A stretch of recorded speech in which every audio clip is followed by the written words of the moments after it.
Hi, it's Ryan from Knights Around a Table, and this is Caverna the Cave Farmers, a fantasy farming and mining worker placement game for 1 to 7 players. Let me show you how to play. You and your friends play a dwarf couple who have built a cozy little home in the mouth of a cave next to a forest, and who want to start farming and mining to grow rich and bountiful. You'll clear-cut the forest outside to grow crops and raise livestock, while strip mining the inside of the mountain to discover valuable ore and precious rubies. You can hollow out caverns and furnish the inside of your cave with more bedrooms to house your offspring, or with other types of rooms to give you an edge over your competition.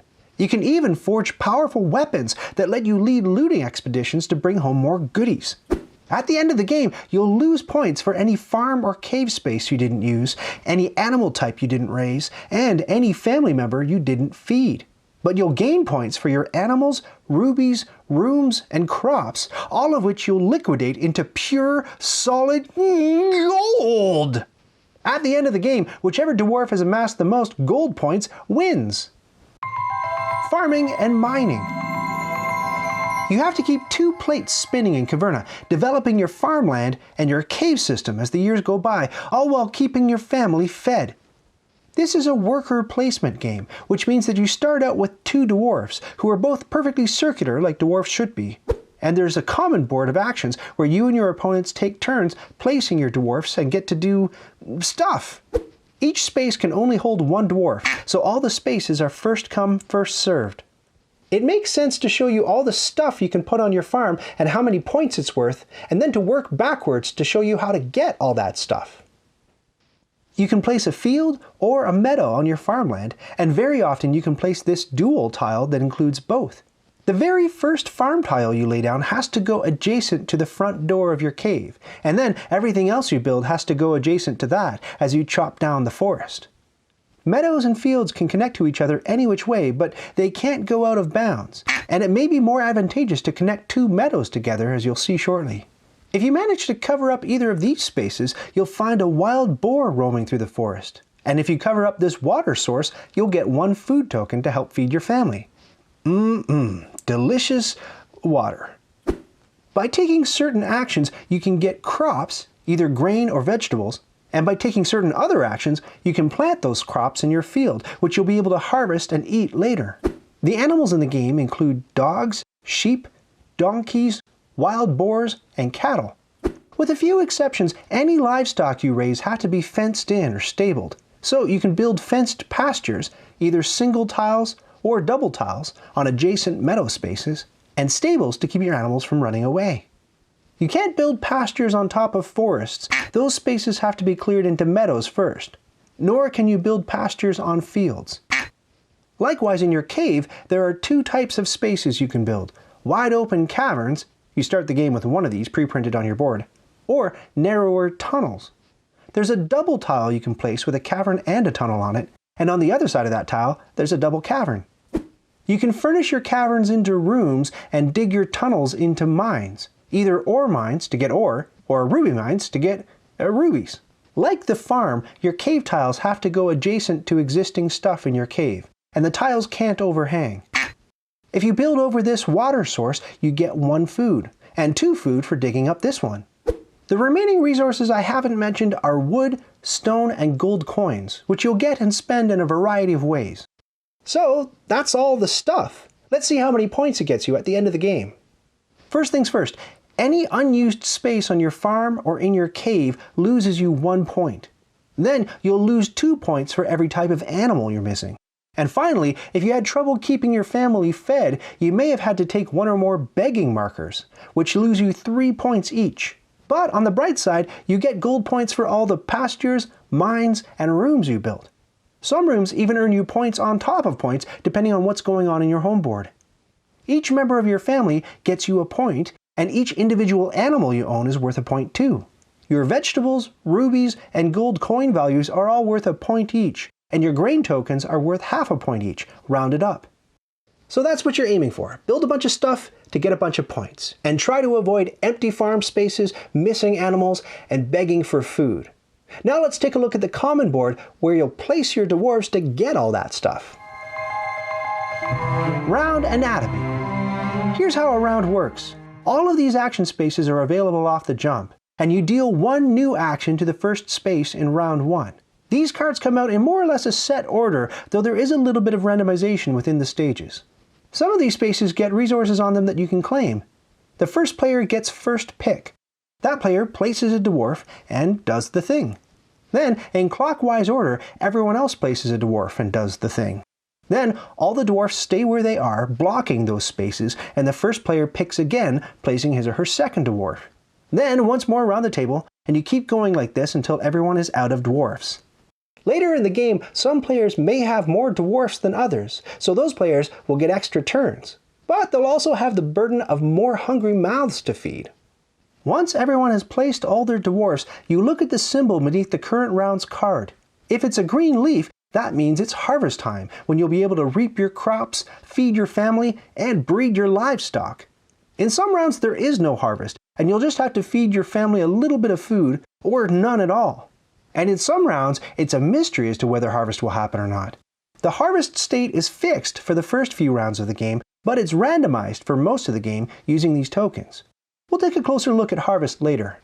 Once harvest happens, or doesn't depending on the round, you'll take your dwarfs back and deal out a new action card for the next round. You'll also pay down any spaces that get resources. Those are the ones with the little arrows on them. If a space like this one is empty, you put the number of resources showing here. But if the round ended and the space still has resources on it, you'll add the number of resources in the bracket. So these spaces accumulate more and more stuff as the game goes on until it just gets too tempting to pass up and someone takes it all. Then they build up again from nothing. Now let's dive in deeper and see what the individual action spaces do. Action spaces. These are the standard spaces available to you off the top of the game. You'll use different sideboards depending on your player count, which provide extra spaces so the game doesn't get too crowded. Some spaces give you multiple options. These could be separated by either or and then slash or straight up and then. But in any case, you have to be able to do something on the space you take, otherwise you can't go there. And on an and then space, you have to do the top thing before you do the bottom thing. Any space that has stuff on it means you place there and you take the stuff. So here, you take whatever wood is accumulated, plus 2 food. On the ruby mining space, you take however many rubies have accumulated there. If you have at least 1 ruby mine, you get a bonus ruby.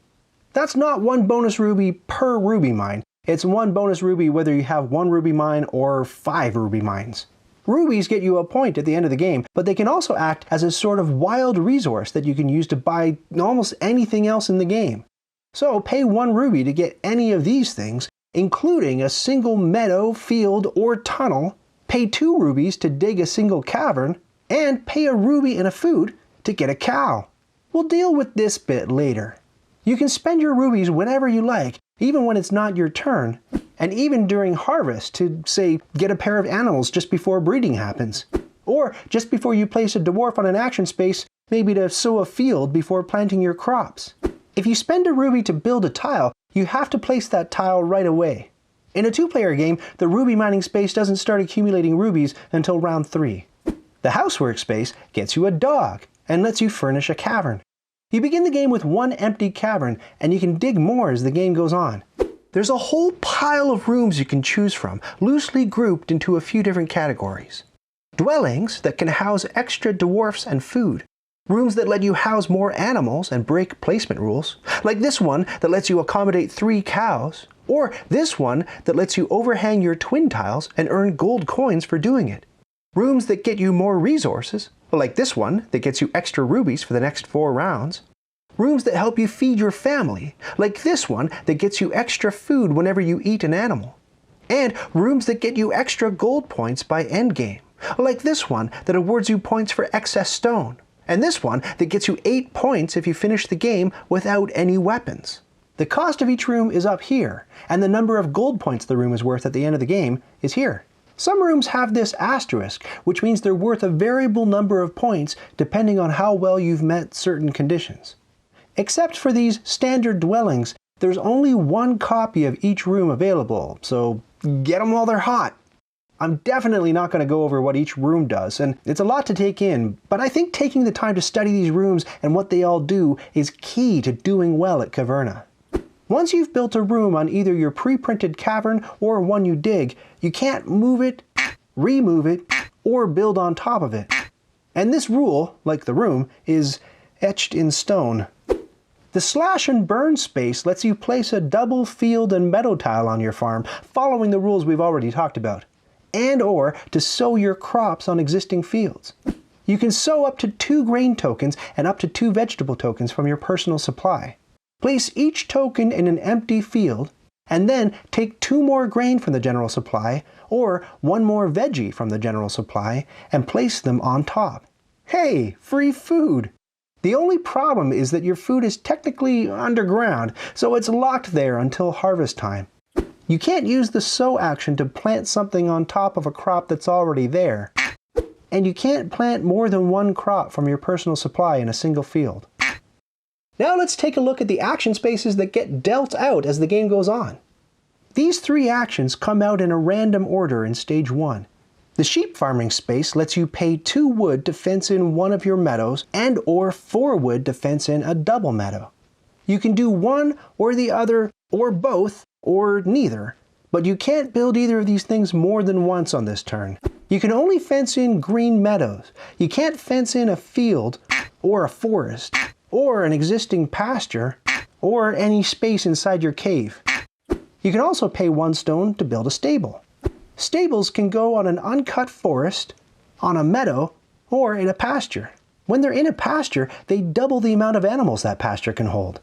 We haven't looked at animal husbandry yet, but generally, this single tile pasture can hold 2 animals of the same type, and this double tile pasture can hold 4 animals of the same type. Add a stable here, and you can hold 4 animals. Add 1 here to hold 8 animals. Generally, you can't keep any animals on a meadow, but if you build a stable on it, you can keep 1 animal there. And you definitely can't keep any animals in the woods. But if you build a stable in a forested area, you can keep 1 wild boar there. You can build a stable anywhere on your farm. It doesn't have to be adjacent to any existing tile. But it can't go on a field, and it can't go in your cave. Farm spaces can hold 1 stable at a max. And you have 3 stables total that you can build throughout the game. You're allowed to cut down trees around a stable and pop a meadow beneath it. And likewise, you can fence in a meadow that has a stable in it. If you build a stable on either of these spaces, or on the water source, you don't get the wild boar or food bonus. You need to place a tile there instead. And finally, you get to take any sheep that have accumulated on this space. The stuff you take from the board goes in your personal supply, but animals have to be accommodated on your home board. If you can't accommodate them, you can eat them, which we'll look at later. If you take any action that lets you place a dual tile and you've run out of room, you're not allowed to place a single tile instead. Weapons and expeditions. The blacksmithing action lets you outfit one of your unarmed dwarfs with a weapon. The strength of the weapon depends on how much ore you pay. You have to spend at least 1 ore if you want a weapon. And you can pay a maximum of 8 ore to get a level 8 weapon. Or you could skip this bit entirely and place a dwarf here who already has a weapon and go on an expedition. But you can't place an armed dwarf here and pay ore to upgrade its existing weapon. Whenever you have an armed dwarf on a space with one of these shield and axe icons on it, you get to send that dwarf on an expedition. And that includes a dwarf who's just being given a brand new weapon. This card lists a bunch of loot you can get depending on your dwarf's weapons proficiency. So a dwarf with a level 4 weapon can take any item from level 4 on down to level 1. 2 chunks of ore, or a vegetable, or a donkey, or a stone, or a sheep, or a grain, or a dog, or a piece of wood, or this special ability, which lets you upgrade the weapon levels of all your armed dwarfs. The number on the expedition shield indicates how many different pieces of loot you can claim. But the catch is that you can't double up. So if your level 4 dwarf is entitled to 3 pieces of loot, you couldn't take 3 vegetables. You'd have to mix it up and take a variety of things.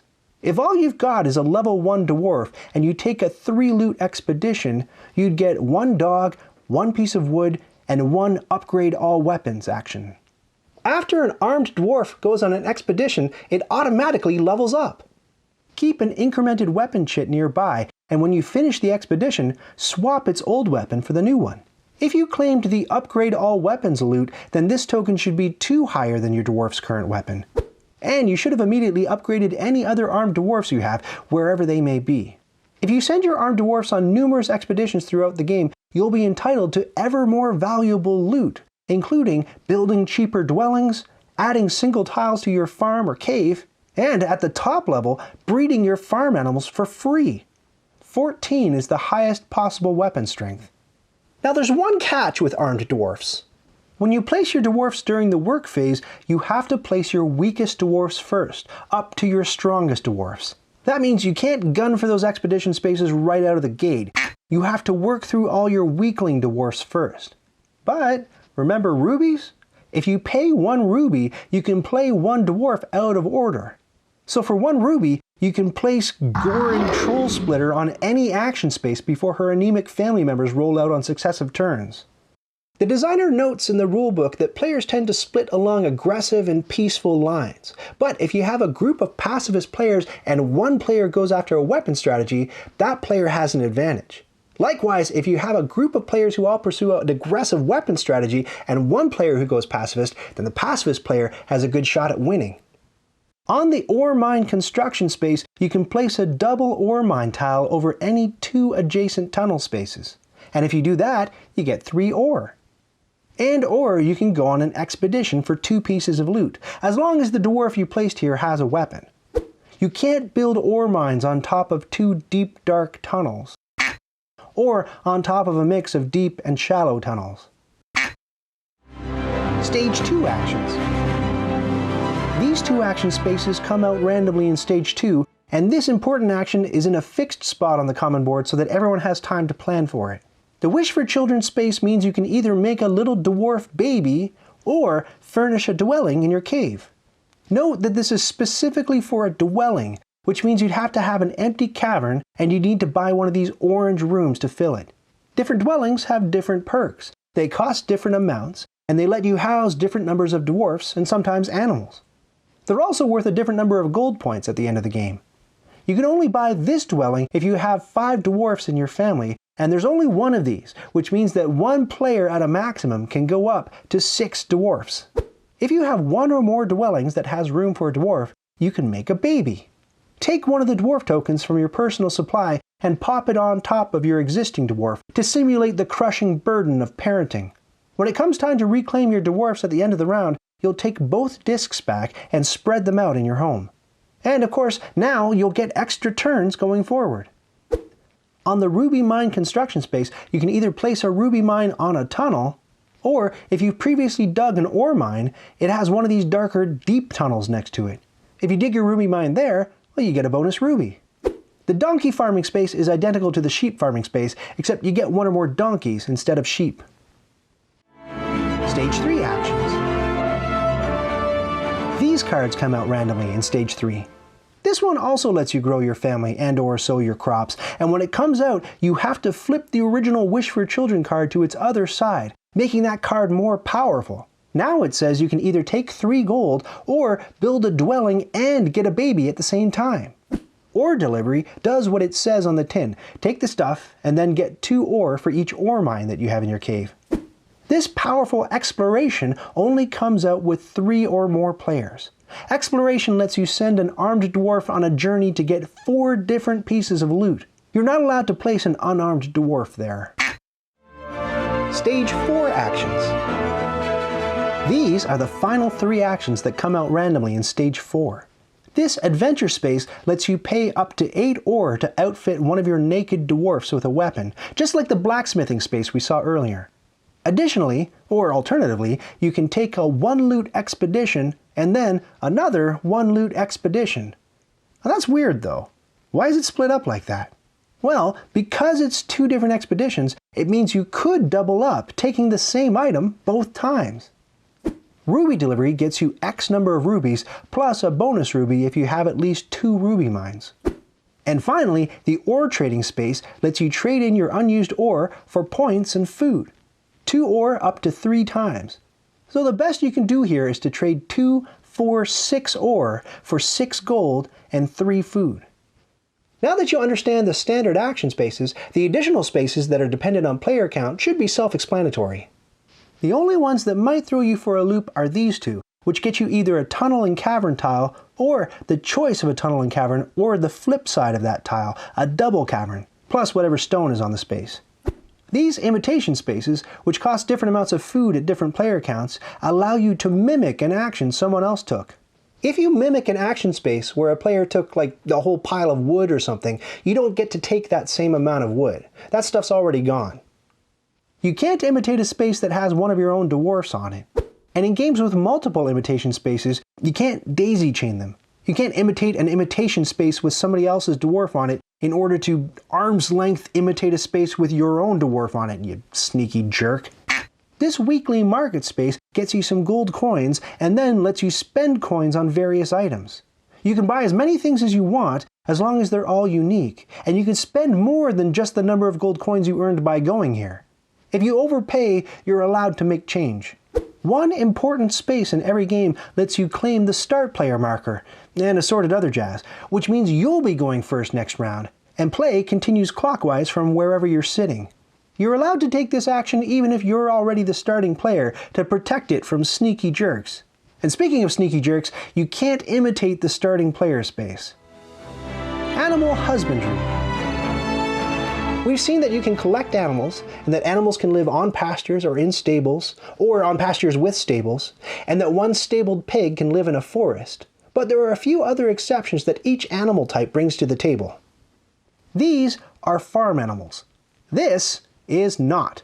So a dog can live anywhere it pleases. In your cave, out of your cave, between your spaces, on a field, under a meadow, up your nose, on a boat, with a goat. It doesn't matter. But the coolest thing about dogs is that they can take the place of stables by guarding your sheep. So you can keep as many sheep as you want to on a meadow or pasture as long as you have a dog to watch them. You need one less dog than you have sheep to keep them safely unfenced. Having a stable in this situation has no effect. Donkeys work the same as most animals, except that they can work in your mines. Each mine can hold one donkey. You may have noticed that there are no action spaces that provide wild boars or cattle. The only way that you can get these animals is by spending rubies, or rubies and food in the case of cattle, or by looting them from expeditions, or, in the case of wild boars, destroying their habitat. You can get them in the weekly market too, but that space only shows up at certain player counts. Your initial pre-printed cave dwelling has space for 2 dwarfs and up to 2 animals of the same kind. Animals in Caverna don't mix well, so you're not allowed to combine different types of farm animals in your rooms or in pastures. You are allowed to move your animals around however you like, whenever you like, in order to accommodate them. Harvest. The first harvest happens at the end of round 3, and harvest is split into 3 steps: field, feed, and breed, and they happen in that order. In the field phase, you pop off the top grain or vegetable from all your fields and put those tokens in your personal supply. In the feed phase, you have to feed all of your dwarfs. Each family member eats 2 food, except for any babies crushing the life out of their poor parents on the actions board.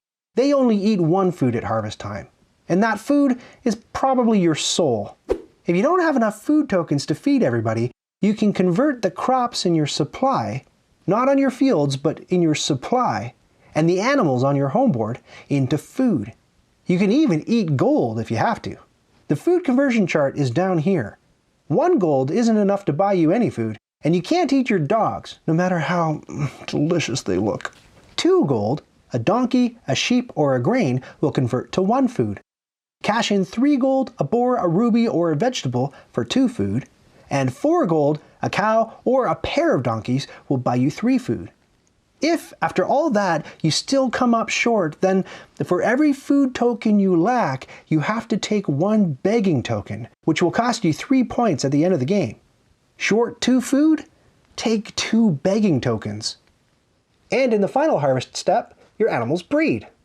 Anywhere you have 2 or more of a type of animal, even if they're not in the same physical location, you get 1 more animal of that type, as long as you can accommodate it somewhere. That's 1 baby animal, even if you have 20 parent animals. If you can't accommodate the baby, it runs away. You can't juice a baby animal for food because the game designer has apparently never heard of veal.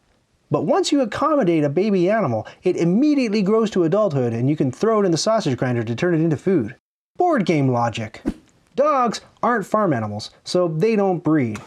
Hey, stop that. Note that the breeding phase happens after you feed your family, so you can't rely on newly bred animals to feed your peeps. And now's a good time to remind you that you can spend rubies at any time. So you could spend a ruby and a food on a cow right before breeding happens in order to get a third cow. After round 4, there's no harvest, but everyone has to pay 1 food per dwarf, even for babies. Whenever you place a new action, you turn up the token beneath it. Most of these tokens will be green leaves, which indicate regular harvests, but 3 of them are red tokens. The first red token you meet means there's no harvest at the end of this round. The next red token you turn up works like round 4. Everyone eats 1 food, even babies, and there's no harvest. And when you find the third token, that means that you have to feed everyone in the middle of harvest as usual, but all players individually choose whether you're going to harvest your crops before feeding or breed your animals after feeding. You don't get to do both. These little tokens are randomized at the beginning of the game, so they'll keep you on your toes a little. And if you want to be on your toes for the whole entire game, try flipping these tokens only when the round has ended. Endgame. When the last round ends, and everybody's spent any rubies they want to spend, you count up the points to see who's won. To recap, it's -2 points for every type of animal you're missing, -1 point for every empty space on your home board, and -3 points for every begging tile you took. Then you get 1 gold point for every individual animal, vegetable, value of your gold coins, dwarf, and ruby, half a point for every grain token rounded up, and a certain number of gold points for all the pastures, rooms, and mines you've built. Then tally up the points you get for certain metascoring rooms. Wood, ore, and stone don't get you any points, unless you've built a room that says otherwise. In the case of a tie, all tied players share in the victory. You rassin' little sons. Setup. To set up the game, grab a player board and 5 dwarf tokens in your favorite color. Birth 2 dwarfs into your entry-level dwelling and put your 3 unbuilt stables by your 3 unborn dwarfs. Put the 2 standard boards out and then different combinations of sideboards depending on your player count. Put the harvest event card nearby. Shuffle all the phase cards and then put them in order and stick the Wish for Children card between stages 1 and 2. Remember when you put it out that it goes this side up, and it gets flipped to this side when this card comes out in stage 3. In a 2-player game, you gotta take this 4 loot expedition card out of the deck. Shuffle the harvest markers and place them face down on all these spaces. In a 2-player game, get rid of 1 of them randomly because you're gonna put this lazy dwarf on this space to skip round 9. Lay out the furnishing tile boards however they fit best on your table. These boards are double-sided with a limited number of rooms on one side for beginners and the full Monty on the other side. Put all this other crap like, I don't know, in a bucket or something. The first player is the shortest player with the biggest beard. And that's not sexist because this is a game about dwarfs, so women count. That player gets the start player marker and 1 food. Player 2 gets a food, player 3 gets 2 food, and everyone else gets 3 food. Make sure everyone gets 1 of these and 1 of these.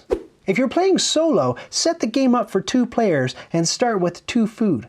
You deal the action cards out in a prescribed order according to the rulebook and block the Wish for Children space with a dwarf card until round 4. Don't worry about the harvest markers because from round 5 onward, there's a full harvest every round. The ruby mining space accumulates 1 ruby every round, unlike in a 2-player game. When it comes time to pepper all the spaces with resources, any space with 7 or more goods on it gets wiped out. You can spend a ruby for each space you want to prevent from being cleared out. Then, play through the game as usual and try to get a high score. The game designer says that 100 points is a good target to shoot for. And now you're ready to play Caverna, the Cave Farmers.